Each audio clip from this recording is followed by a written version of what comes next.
Is the Nikon Z9 considered a good camera for wedding photographers? Are you a wedding photographer out there thinking about maybe getting the Nikon Z9? In this video, let's talk about that exact topic.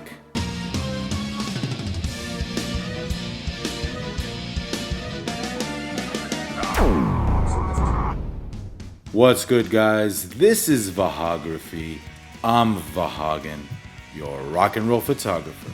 The Nikon Z9 is scheduled to be released possibly end of the year. A couple of months ago, as the Nikon Z9 was becoming more and more a reality, I stated that it's a really good wedding photography camera. Top of the line, mirrorless, pro body, something that wedding photographers will take full advantage. Now that I've been thinking about it a little more, it's quite possible, and this is my opinion, that the Z9 is a little overkill for wedding photography. Back in 2012, I purchased the Nikon D4 for $6,000. Now, back then, I bought it and I was very happy with the purchase. And the majority of my work in 2012 was wedding photography. And yes, I did use it for weddings. Very happy, by the way. But that was 2012. We're in 2021. Things have changed. Now that I've been thinking about it a little more, I really think that the Nikon Z9 is more geared towards that professional sports photographer, wildlife photographer, studio and portrait photographer. The Z9 will have rumored a 45 megapixel sensor, and it's rumored to go about 30 frames per second. Do you really need 30 frames per second when doing wedding photography work? Do you really need 45 megapixels?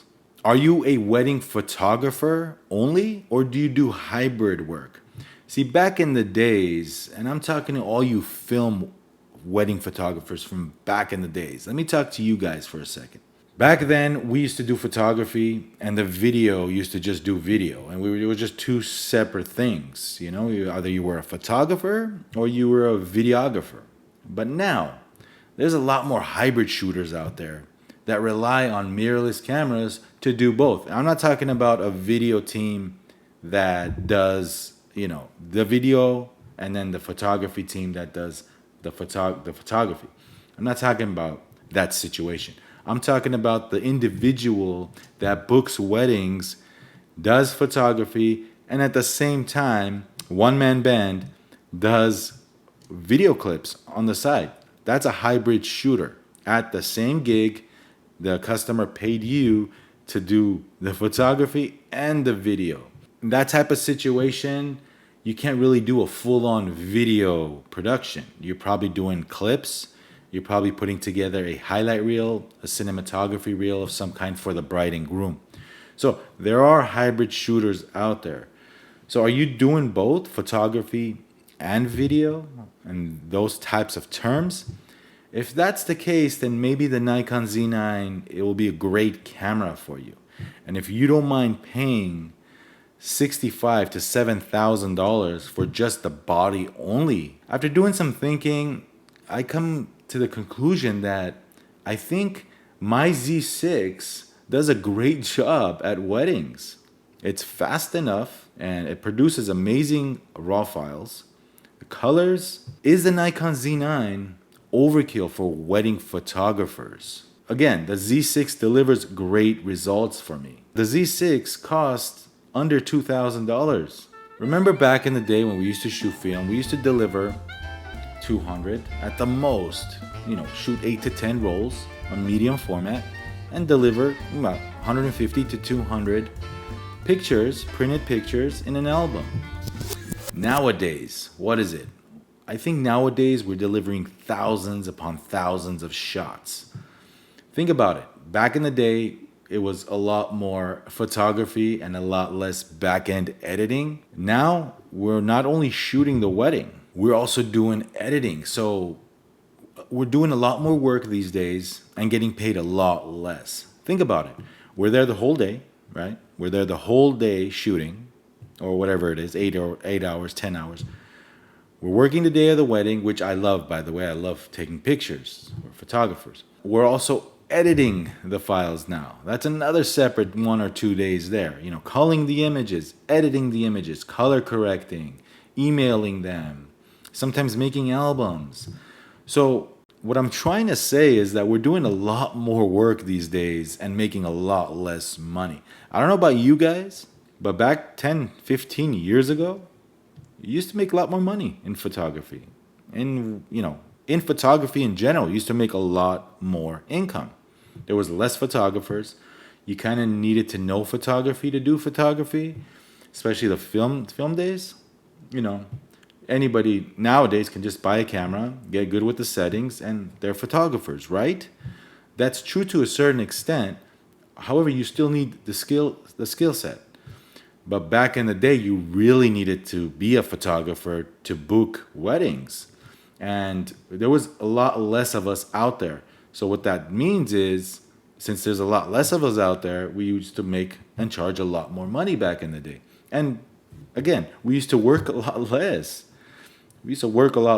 I'll be honest with you. I mean, we shoot and we don't color correct anything. We send it to the lab, they make the album, and they deliver it to the clients. But now we're spending a lot more time doing wedding photography for one particular client, and at the same time making a lot less. The film days, I just shot by myself. There was no second shooter, third shooter, nothing like that. So nowadays it's 2 photographers, 3 photographers. We're talking about thousands upon thousands of files that you need to go through and edit. Also, the competition. There's a lot more photographers out there that do amazing work, just as good or better than you, and charging less than you.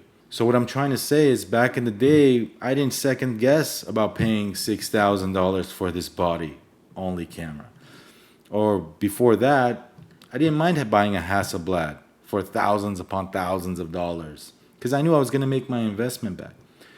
But for you new photographers that are just starting out, or you're a few years into the game, is $5,000-$6,000 a wise investment just to buy a body for wedding photography? You're gonna have to think about that for now. Times have changed. It's not the same, era. We're living in totally different times, and we're making a lot less money. So is the Nikon Z9 the right camera for your business? Are you doing sports photography? Because that camera is going to be fast. Are you doing wildlife, birds in flight, studio portrait photography? Or do you just like the nice pro body mirrorless, which I'm a big fan of? Is this the right camera for wedding photography? That's the question I want to pose in this video. Again, I'm very happy with my Z6 cameras for wedding photography. Couldn't be happier. I mean, it's small, light, delivers 24 megapixel files, fast enough, autofocus. Everything works great. It's not like wedding photography is a cinema production, where you want the ultimate raw 10-bit, 1022 quality, N-Log. Do you really need N-Log for wedding videos? Not to say the Z9 will have N-Log internal, but let me know what you think. Is the Nikon Z9 geared towards wedding photographers as well? If you're a wedding photographer alone and that's all you do, and you could afford it, why not get one? It's something that for you guys to think about. Like I said, the D4 has been great for my photography. I'm not only a wedding photographer, but that's what I do as well. So we're also demanded to do more, to produce more for these couples. Those days, we only had a few locations. We captured the moments, pose, boom, flash photography, you're done. But now it's like more. The weddings are more elaborate. The competition is just fierce, and you want to produce that quality product. So you're on your feet. You're running and gunning, and that's something for you guys to think about. And I just want to add that about pricing your wedding photography and regarding how much money we actually make. 2 months ago, I was at a wedding, and the video team was late. So the groom goes, "Where is this guy? I'm paying him $4,000 to be here, and he's not here." It got me thinking, you're not actually paying him $4,000. He's not putting that $4,000 in his pocket. There's costs involved. There's guys he needs to pay. There's editing involved. And a lot of these videographers, they don't edit their own videos. They send it off to be edited. So that has to be paid for. There's a lot of cost involved. Traveling, parking fees, gas, insurance, the cost of equipment, all that stuff you have to factor in. So when I hear clients say, I'm paying him $4,000, he or she is not making $4,000. Same thing with photographers. There's albums to be made. There's second photographers to pay for. There's parking. The other day I had to pay $50 to park for an hour and a half at the W Hotel to go up to the bridal suite to take bridal pictures. The parking was $50.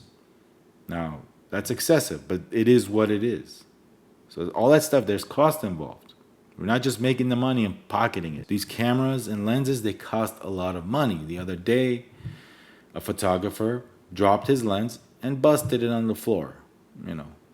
Who's going to cover that if he doesn't have insurance? He is. He or she is going to pay for another lens, and that lens costs a lot of money to replace. Getting the Z9, it's a huge cost. And do you already have cameras? Do you already have a Z6? Z6 II? Z7 maybe? Do you really need that Nikon Z9 for wedding photography? Now, if I was doing a lot of sports, if I needed that speed, and I was doing studio portraits where I needed 45 megapixels, and I needed a pro grip, yeah, maybe I have the Z7. It already has 40-some megapixels, but it's not going to be the same. It's going to be a totally different camera with a totally different sensor. Very different processor. Just maybe you are a DSLR shooter and you're waiting for the ultimate camera to come out, sell all your DSLR equipment and go all in with the mirrorless. And when you're going all in with mirrorless, start with the best out there.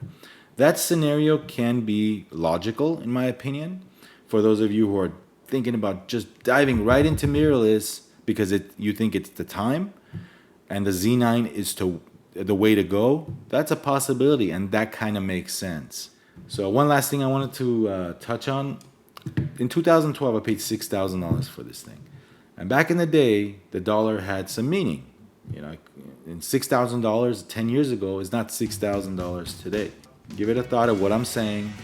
And let me know in the comment section if I make sense, if I'm off in any way, shape, or form, or if I missed a few things that I should have mentioned for wedding photographers out there. The Nikon Z9. All right, everybody, if this is your first time on this channel, Vahography, go ahead and like and subscribe.